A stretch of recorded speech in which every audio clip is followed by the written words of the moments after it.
I did this little book several years back called The Human Side of Cancer, and I called it Living with Hope. Surely everybody's hopeful, but coping with this uncertainty. And I think that uncertainty stays with you even as a survivor, but as each year goes by, it diminishes in its intensity.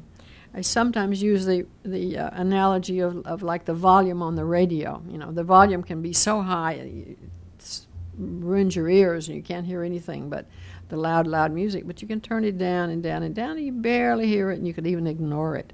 And I think that's what happens during survivorship, is that you tune down the noise of those worries about recurrence and the uncertainty that holds with it. And that as time goes by, you feel better and more confident. That old confidence begins to return, but never 100%.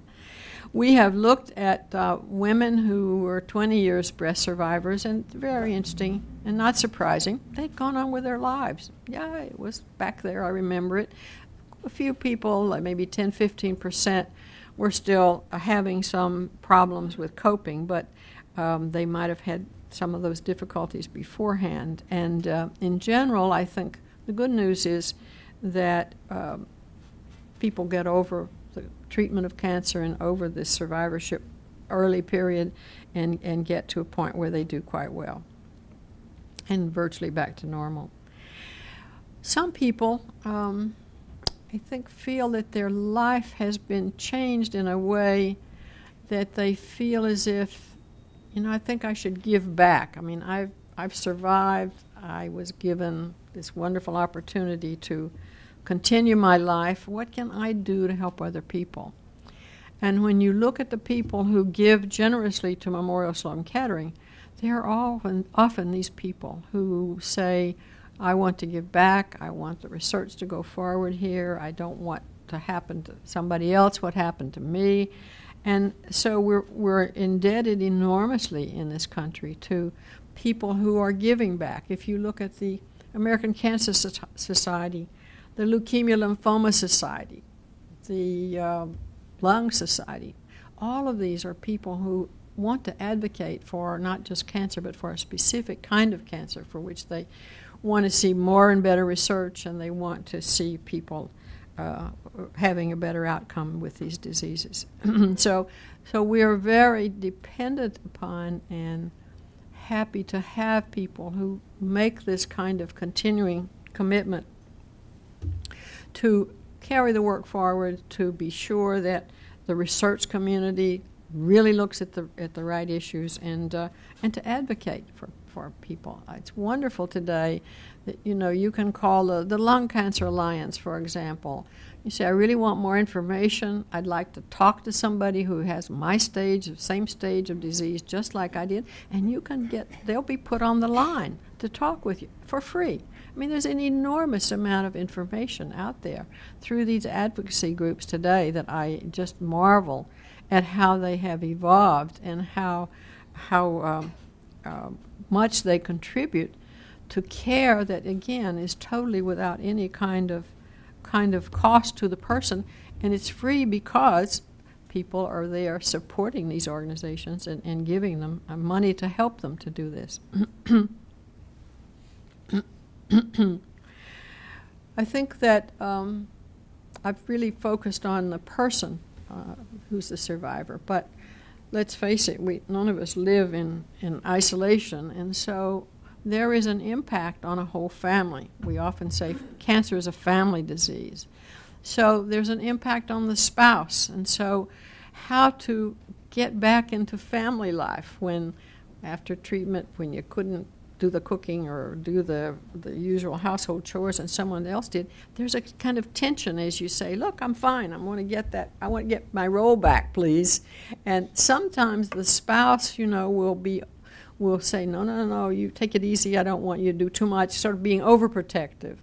Or, another spouse may say, yeah, okay, good, I'm going back to work, have fun, So there's no one size fits all. So there's all permutations, but there is absolutely going to be a readaptation of a family.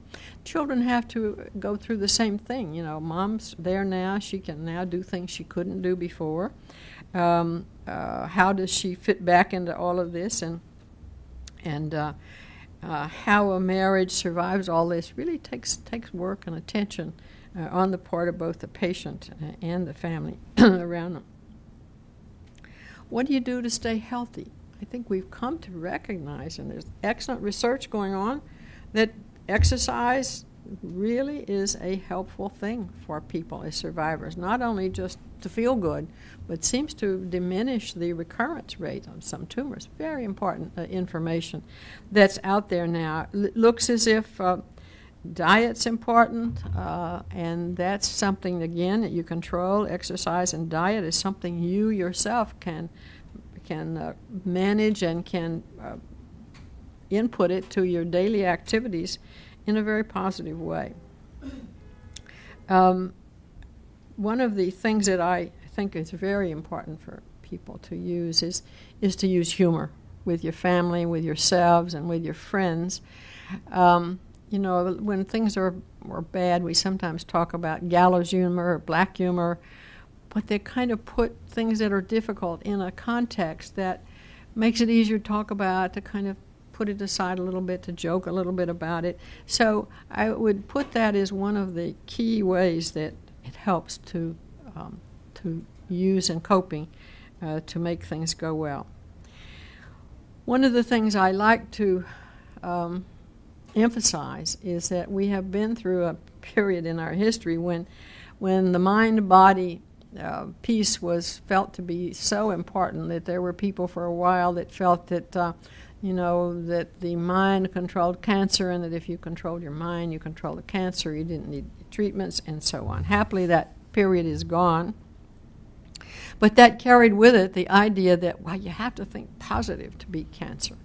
And I can't tell you how many people I've had who've told me they have been told that. Now, we don't tell people who've had a heart attack, you got to think positive, do we?